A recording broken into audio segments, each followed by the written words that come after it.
तो अभी हम आज डिस्कस करने वाले हैं ग्रो आईपीओ के बारे में।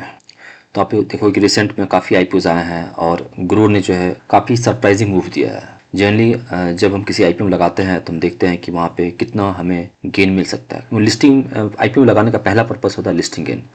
तो क्या लिस्टिंग गेन मिल रहा है? तो लिस्टिंग गेन देखा जाए तो इस आईपीओ में कोई खास नहीं था। ऑलमोस्ट 5% था लिस्टिंग गेन। और उसके बाद जो है डिमांड आया था 17x। हालांकि कंपनी की साइज़ जो है इशू साइज़ बड़ा था, फिर भी 70 टाइम्स आया, लेकिन लिस्टिंग गेन नहीं दिख रहा था। तो बहुत लोगों ने इसको स्किप भी कर दिया होगा। लेकिन खुलने के बाद इसने एक सरप्राइजिंग मूव दिया और स्टॉक जो है रिसेंट मूव में ऑलमोस्ट 95% तक का मूव दिखाया है। और हालांकि वहाँ से करेक्शन आया तो कुछ लोग पैनिक हो गए कि अब इस करेक्शन में क्या होगा, क्या फिर से गिर जाएगा, कंसोलिडेट करेगा, क्या होगा। तो एज ए शेयर होल्डर इस आईपीओ में हमारी क्या ऑब्जेक्टिव होनी चाहिए, क्या व्यू होना चाहिए, क्या स्ट्रेटजी होनी चाहिए, तो मैं किस तरह से देखता हूँ एज एजुकेशनल पर्पस में यहाँ पे डिकोड करने वाला हूँ। पूरा एंड तक देखिए, डिटेल एनालिसिस के साथ जो है आपको एक आइडिया लग जाएगा कि हमें as a trader investor stocks में कैसे बिहेव करना चाहिए। काफ़ी इंटरेस्टिंग है। अच्छा लगा तो लाइक कीजिएगा वीडियो को, और नए हैं चैनल पर सब्सक्राइब कर लीजिएगा। चलिए, तो अभी आप देखो कि जिस तरह से मैं बात कर रहा था कि ग्रुप में आप देखा जाए तो ये कंपनी जो है 100 रुपये का शेयर था और खुला था 131 पे, मतलब ऑलमोस्ट 30% का आपको गेन देखा गया। लेकिन आज वो 56% गेन पे है।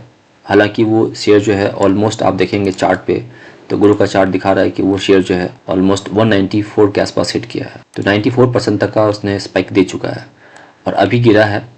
2 दिन में स्टॉक जो है अभी एक 7-8-10% का लोअर सर्किट लगा था, फिर स्टॉक जो है 8-9% का फॉल दिखाया। तो इस स्टॉक का जो है रिजल्ट आने वाला था, तो अभी आज रिजल्ट आया है। तो रिजल्ट जो है मतलब ओके है, बहुत एक्साइटिंग नहीं है, बहुत डिसअपॉइंटिंग नहीं है, सो है। तो ये आज इंट्राडे में मार्केट वीक है, लेकिन फिर भी ये स्टॉक जो है आपको 4-5% आप दिखा रहा है। तो इस आईपीओ में जो है आप देखेंगे तो सब्सक्रिप्शन जो है ठीक ठाक था, 17x था, लेकिन जिस तरह से मैंने बात किया था जीएमपी का ओनली 5% था। ठीक है, इसलिए जो है वहाँ पे हो सकता है कि लोगों ने कम लगाया हो, लेकिन मूव अच्छा दिया। ठीक है, तब क्यों गिर रहा था इस डिटेल हमने एनालिसिस किया है। तो why Groww share price is falling now, क्यों गिर रहा है। तो पहला पॉइंट है प्रॉफिट बुकिंग। तभी आप देखो कि कोई भी स्टॉक जो है मार्केट में वन वे मूव नहीं देता है। आप 90% मूव देने के बाद एक तो प्रॉफिट बुकिंग आती है, तो प्रॉफिट बुकिंग का पैटर्न है, तो एक कॉमन पैटर्न है, तो एक शॉर्ट टर्म में वीकनेस आपको दिखा सकता है।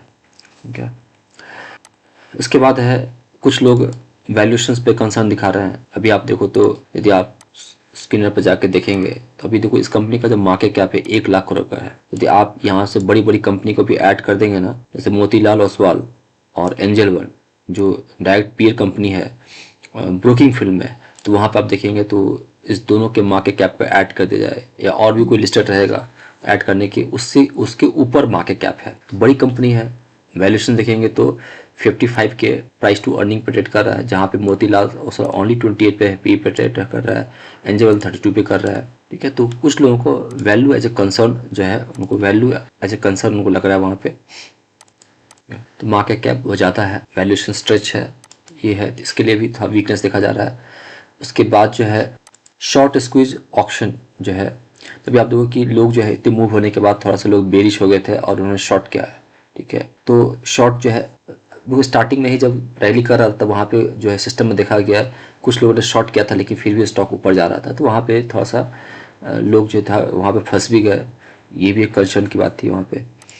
अर्निंग फाइनेंशियल क्लैरिटी जो है, तो अर्निंग में क्या है, लोग जो है स्टॉक ब्रोकिंग में थोड़ा सा रेगुलेशन टाइट होता है। आप देखते हैं कि डे टू डे मार्केट में जो है सेबी की तरफ से कुछ ना कुछ इनिशिएटिव लिया जा रहा है इन्वेस्टर को प्रोटेक्ट करने के लिए, उसके कारण जो है अर्निंग में इम्पैक्ट आ रहा है। तो स्टॉक ब्रोकिंग में काफ़ी अर्निंग इम्पैक्ट, जैसे फ्यूचर ऑप्शंस मार्जिन रिवाइज हुए, ठीक है, एक्सपायरी की बात की गई, वहाँ भी चेंजेस हुआ है, तो ये सब जो है कंसर्न है। तो इनका अर्निंग कैसा रहेगा आने वाला, थोड़ा सा वो वोलेटाइल भी हो सकता है। ठीक है, उसके बाद रिजल्ट्स मैंने बताया कि रिजल्ट्स जो है अभी इनकी प्रॉफिट यदि आप ईयरली बेसिस पे क्वार्टर देखेंगे तो आपको नेट प्रॉफिट में 12% राइज देखा गया है और रेवेन्यू में थोड़ा सा 9.5% का फॉल देखा गया है। तो बहुत ही ऐसा नहीं है कि डिसअपॉइंट कर रहा है, बहुत ही एक्साइटिंग है, ओके है। हो सकता है कि जो रुकावट है वो जो गिरावट है वो थोड़ा रुक जाए वहाँ पे।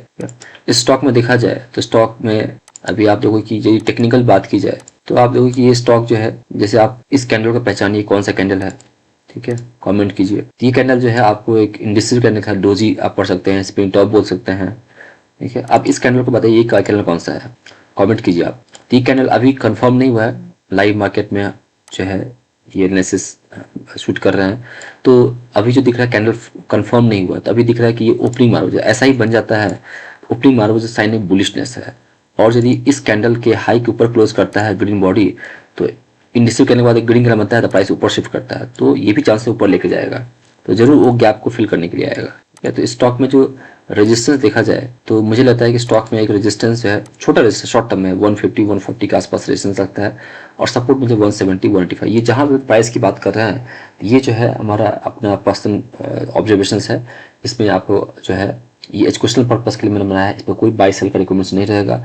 आप जो है अपने फाइनेंशियल एडवाइजर पूछ के आप ही इसमें जो है ट्रेड इन्वेस्ट करना है कर सकते हैं, ये एजुकेशनल पर्पस के लिए बताना होगा इसको भी। ठीक है, उसके बाद जो है अभी क्या करना चाहिए, तो अभी आप देखो कि यदि आप शॉर्ट टर्म के हो कि लॉन्ग टर्म के, शॉर्ट टर्म में हैं तो थोड़ा सा कॉशियस रहिए, अलर्ट रहिए, अपने स्टॉप लॉस को टारगेट को बार बार रिवाइज करते रहिए, देखते रहिए।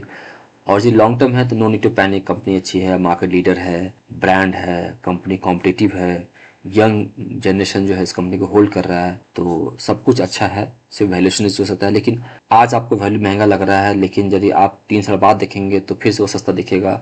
तो मार्केट में एक अपॉर्चुनिटी है लॉन्ग टर्म इन्वेस्टमेंट के लिए, किसी भी डिप में जो है वो वैल्यू, जहाँ पे वैल्यू दिख रही है, कंपनी अच्छी है, वहाँ पे आप ऐड करेंगे तो वो और अच्छा आपको रिवार्ड आगे जाकर दे सकते हैं। तो ये सिर्फ करेक्शन का पार्ट है, कोई बहुत बड़ा ब्रेकडाउन नहीं है। आप ग्रो के विजन पे यदि आप बिलीव करेंगे तो एक अपॉर्चुनिटी भी दिख रही है शॉर्ट टर्म में आपको, और जो मोमेंटम प्लेयर है थोड़ा कॉशियस है क्योंकि अभी स्टॉक थोड़ा सा साइड में जा सकता है। ये एनालिसिस हमने आपके क्वेश्चन पर सुना है, कैसा लगा जरूर बताइए। आप कहीं स्टक कर गए हैं, आपको कोई सोच है तो कमेंट कीजिए जिस पर आप हमारा व्यू जानना चाहते हैं। हैप्पी ट्रेडिंग, हैप्पी इन्वेस्टिंग, बने रहिए।